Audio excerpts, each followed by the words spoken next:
Et pour revenir sur ce match historique entre le Maroc et la France, Nadia Paquero, coordinatrice générale de la rédaction francophone de Medi 1 TV, est avec moi. Bonjour Nadia. Bonjour Zineb. Alors cette demi-finale entre le Maroc et la France est inédite, historique à plus d'un titre. Elle a surtout une saveur particulière.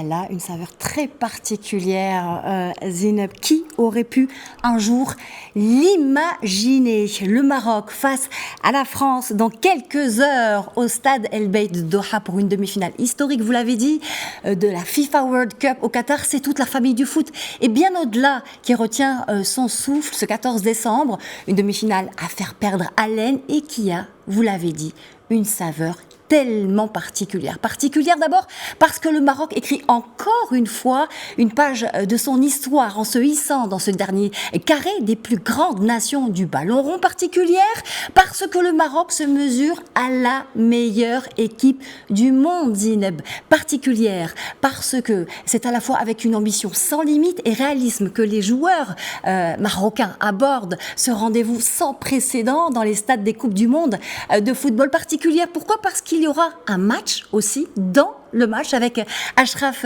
Hakimi qui affrontera son coéquipier du PSG, son frère, Kylian Mbappé. Particulière enfin et surtout parce que c'est la France. Un pays avec lequel le Maroc partage une histoire, un destin, une communauté d'hommes et de femmes. Une partie de ce destin va se jouer ce soir. Zineb.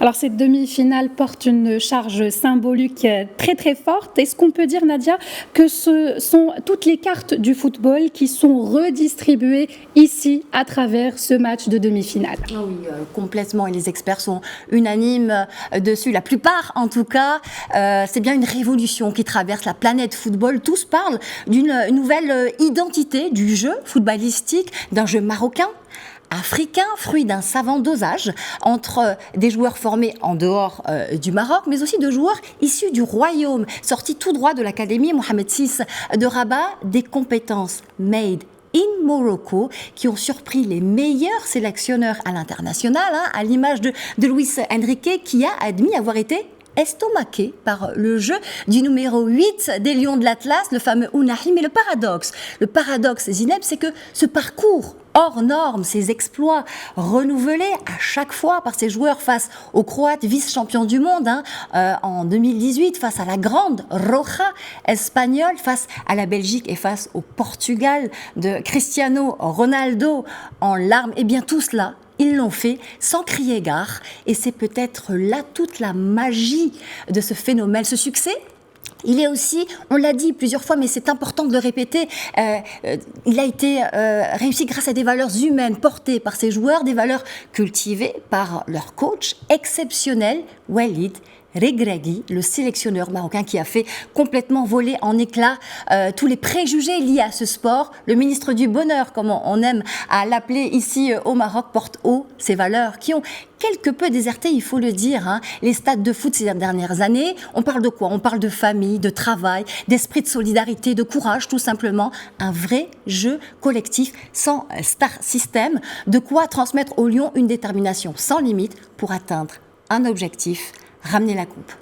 Et c'est, Zineb, un esprit qui fascine. La presse internationale parle même d'un supplément d'âme, auréolant ces Lions de l'Atlas. Et cette âme anime aujourd'hui des millions de personnes au Maroc, en Afrique, au Maghreb, dans le monde arabe, partout ailleurs, de 7 ans à 77 ans, des hommes et des femmes de toutes générations confondues, des mamans s'enflamment pour cette équipe de football, un miracle sociétal qui est cette ferveur qui transcende cœur et frontières. En témoigne, et on en a parlé dans nos éditions, ce soutien spécial à la veille du match, celui de l'ex-entraîneur des Lions de l'Atlas, Hervé Renard, qui dit qu'il est français, qu'il a un passeport français, mais qu'il soutiendrait le Maroc, car ce pays lui avait donné beaucoup d'amour. Oui, et il n'est pas le seul, Nadia, outre les millions de personnes qui soutiennent l'équipe, présidents, célébrités, qui ont fait eux aussi leur choix en faveur du Maroc. C'est un coup de pouce qu'a réussi cette équipe nationale. Plus rien ne sera comme avant, Nadia, j'ai l'impression. Et vous avez la bonne impression, Zineb. C'est un véritable coup de force, effectivement. Plus rien ne sera comme avant. Le Maroc ne sera plus jamais perçu comme avant. Pourquoi ? Parce que ces joueurs sont tout simplement les meilleurs ambassadeurs du royaume, de l'Afrique même. En quelques semaines, ils ont en effet contribué à donner une image incroyable du continent, du Maroc, en pleine mutation, ils ont réussi à même faire découvrir à certains ce qu'est le Maroc. Il faut savoir que le mot Maroc, Morocco, est le mot le plus recherché aujourd'hui sur Google. C'est dire l'ampleur du phénomène planétaire engendré. Aujourd'hui, le Maroc s'est imposé, il faut le dire, comme une nation de foot avec laquelle il faut désormais compter. Un pays à la croisée des chemins civilisationnels, aux origines multiples, arabes, berbères, juives, une véritable middle power puissance sur la scène internationale qui se confirme à Doha.